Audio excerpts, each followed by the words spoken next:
Hello folks, it's AaronNet114 here, and today we have a Polaris new bright RC car. I bought this at Value Village for $34.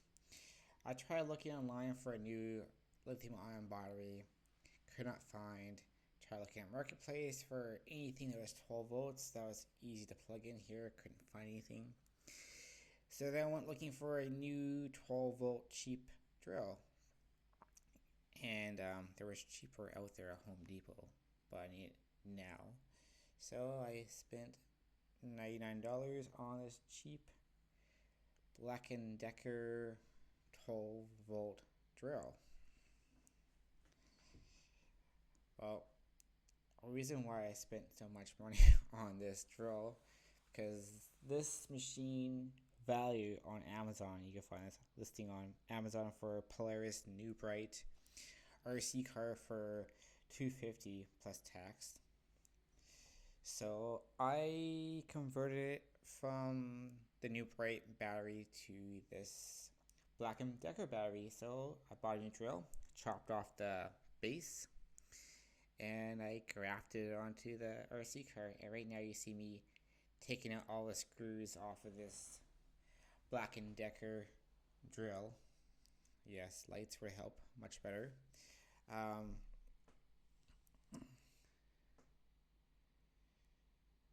Did I expect to do this? No, I expected to find some cheap like Amazon stuff, but then you need to charge it, so it made sense to find a drill that was using 12 volts.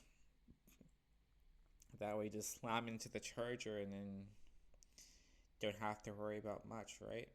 So that's why I went down this route. And the second of all is the battery does last longer on this drill. That means it will last longer on the car. So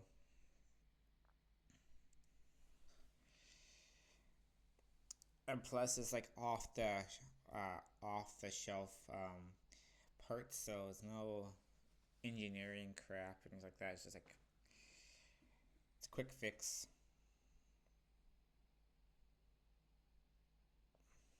Or I could have wired this thing up for double A's, and that would have drove me crazy from my price standpoint. That means every time I use this, it takes 4 or double A's, and then you'd be like constantly going to the store. Then they have like nickel cadmium rechargeable batteries, and I'm like, no, this is the era of lithium ion. So that's why I've gone to this drill. So I fully took apart this drill, and you see we cut the cord off the drill for the stock for the battery. Now I'm going to see me cut off the base where the battery mounts to the drill. And this, I'll put everything back in the box when I'm done. I'm going to charge up the battery, make sure it has a good enough charge. I'm trying out different ways, also just trying to film stuff. So this is the OBS studio. I'm just recording off of there, and now I'm looking at this and also doing audio on here. This computer is running off on battery when I was doing it, so it wasn't the best video quality, and it is a little bit lower than the GoPro can do. I just want to find something that's cheap and economical to do the videos with, so that's why I'm trying this way. So now you see me cut off the base from the drill with the multi-purpose tool. It's one of my favorite tools. It's very easy and lightweight, and there's not much dust that's generated or noise.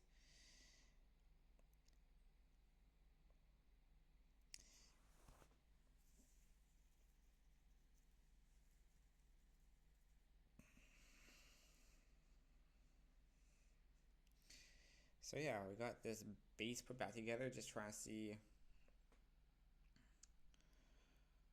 what do I have to do, how is it going to work.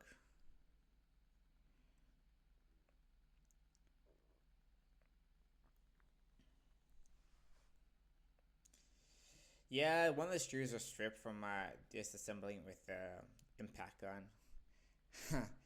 Kind of figured that what happened, you know. Do I care? No.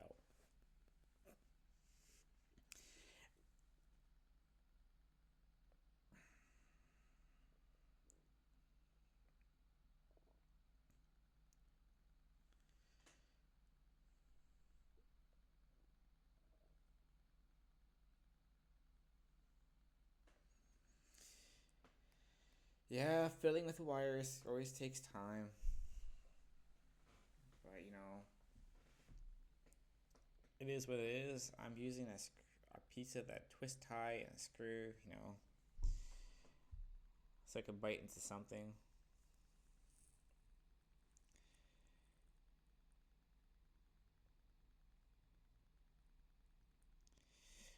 Now we're seeing how will this mount in here?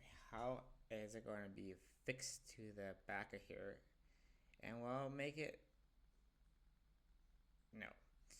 So you see me trimming more material off that base.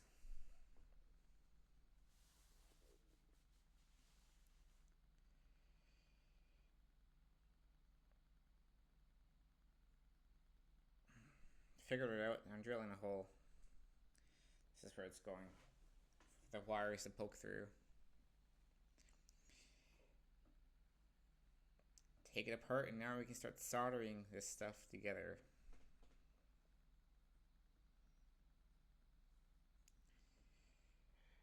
Remove some of the shielding on the wires, not too much. Add some flex. The funny thing about that flex is it came with a plunger. Not sure where I put it.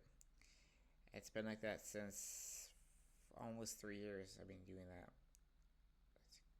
I don't do much soldering, but I do have a... When I do, I want good flex, and that is good flex.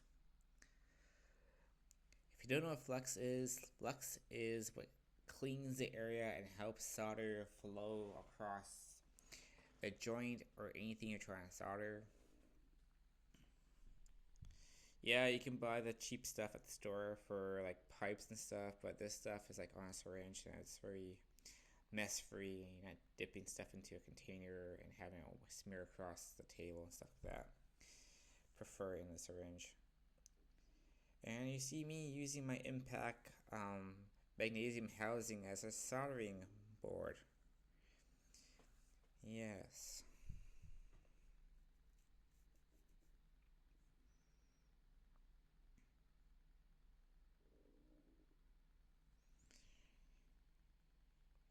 And this is capped on tape, not regular tape. This is high heat, high temperature tape. This stuff won't peel off, won't shrink, and they use it to wrap up and isolate batteries with. So this stuff, I know it's not gonna have a house fire or anything like that. So that's why I use Kapton tape on my joints. Yeah, you could use heat shrink, but I don't have any heat shrink with me. I keep on telling myself, yeah, I'm gonna buy heat shrink. Go and order it. Never do.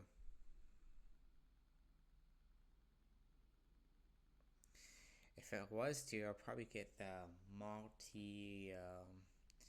multi-size kit.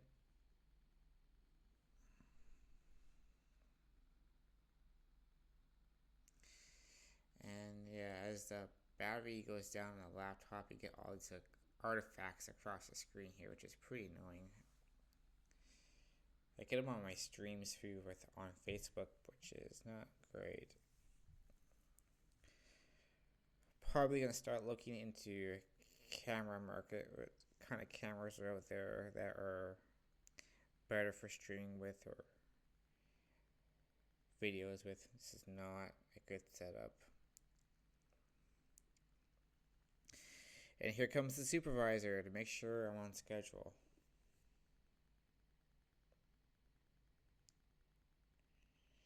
Just tell me I have a mess on the table, and I think I know. So we're gonna mix up some epoxy glue, JB Weld. It's the best stuff you can find. It's cheaper stuff than Gorilla Glue. I prefer this JB Weld than the Gorilla Glue because it sets up faster and yeah. And it comes with a little popsicle stick, which is nice. Rather than having that plastic crap that comes with the Gorilla Glue and melts. So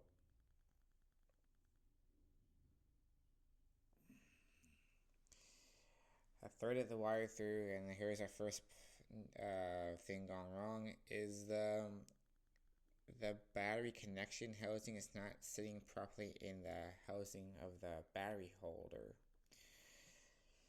So then that white wire gets in the way, so I just clip it off, It only talks to the battery and sees how much power is left in the battery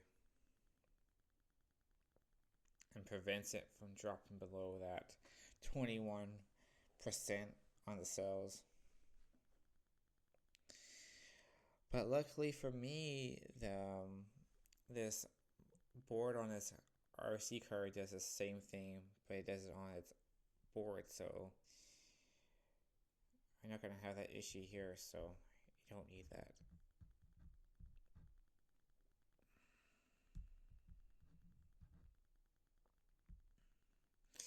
And I left the glue too long and it's set up, so make some more glue.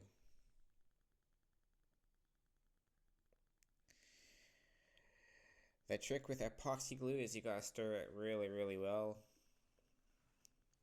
And I just smeared it all in the cracks there.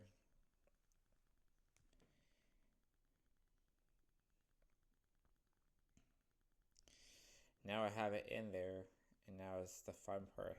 How am I going to attach this to the back here? So thinking, and yeah, deck screws. Got a drill bit, drill hole, pilot hole.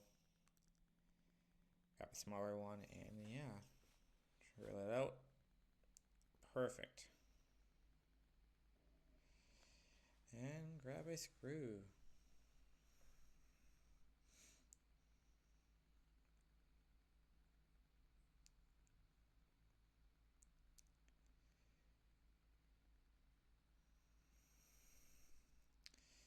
And I like having that little angle there because it makes it easier to pop the battery in and out, and it puts it inside the inner axle line, so it's not going to tip back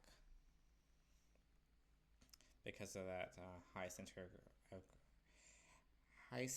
of mass with the battery on top like that.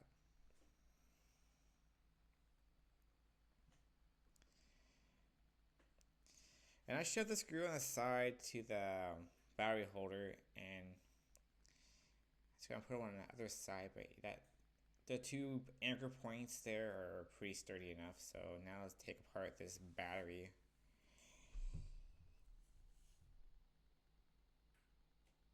And just rewire this new power cable that I ran from the battery holster from the Black&Decker. You always make sure that you know where each wire goes. Well, sorry to say, I didn't remember where anything goes, so this will be trial by fire. Got rid of those battery tabs off the main board there. Now they're fully removed. Man, look at that artifacting across the camera. It's pretty bad.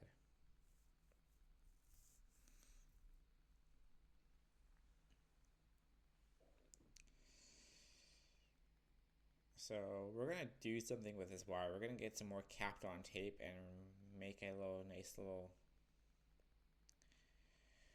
wire that's has both wires together.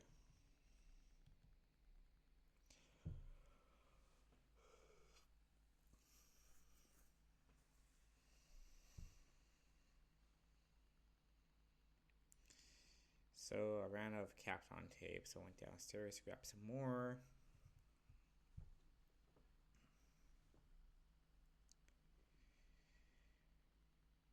And here I am back with more Kapton tape. Fresh new roll from downstairs. It's always hard to find where the roll starts and stops, especially on a new one. There we go.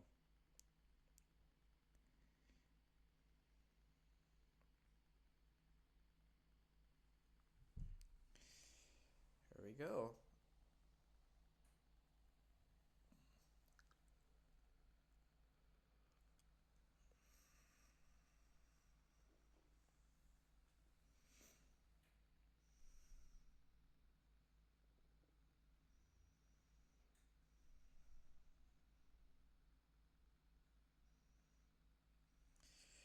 Now we can run this through the frame.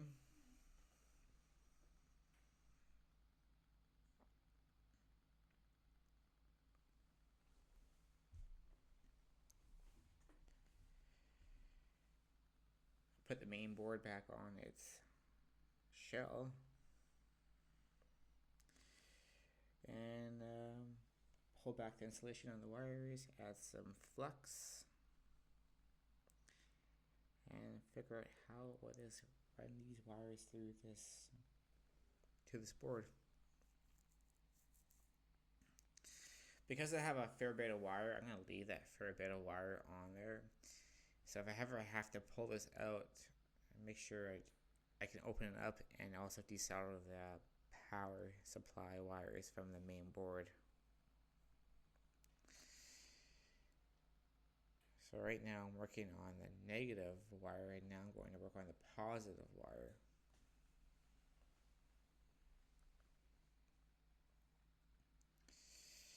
Now that is done, I can unplug the soldering iron and put the battery in.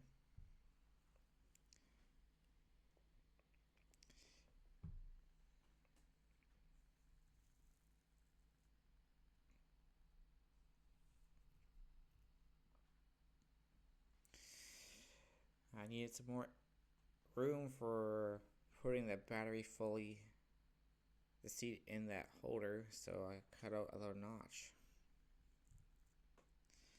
Here we go. Well done. You can run the antenna wire through the hole and put the screw back in and close that shell up and start connecting the wires and make sure they're the right ones where they're supposed to go. So I'll trial by error, because this is all 12 volt circuits. I didn't bother to figure out where they go before and mark them where they go. Just put them on and see which one does what.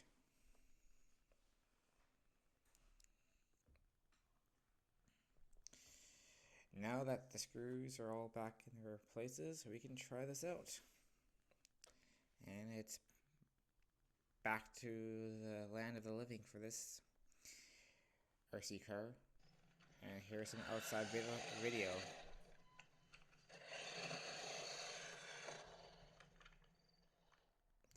Here's some outside video.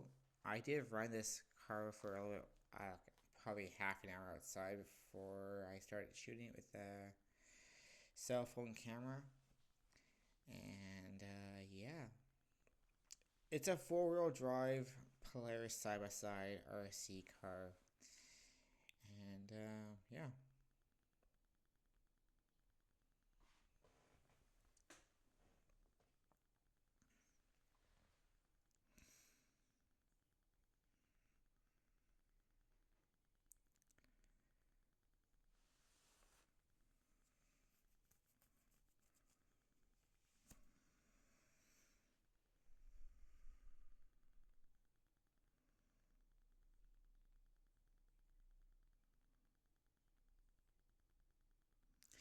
At this point in time, the battery was getting pretty low.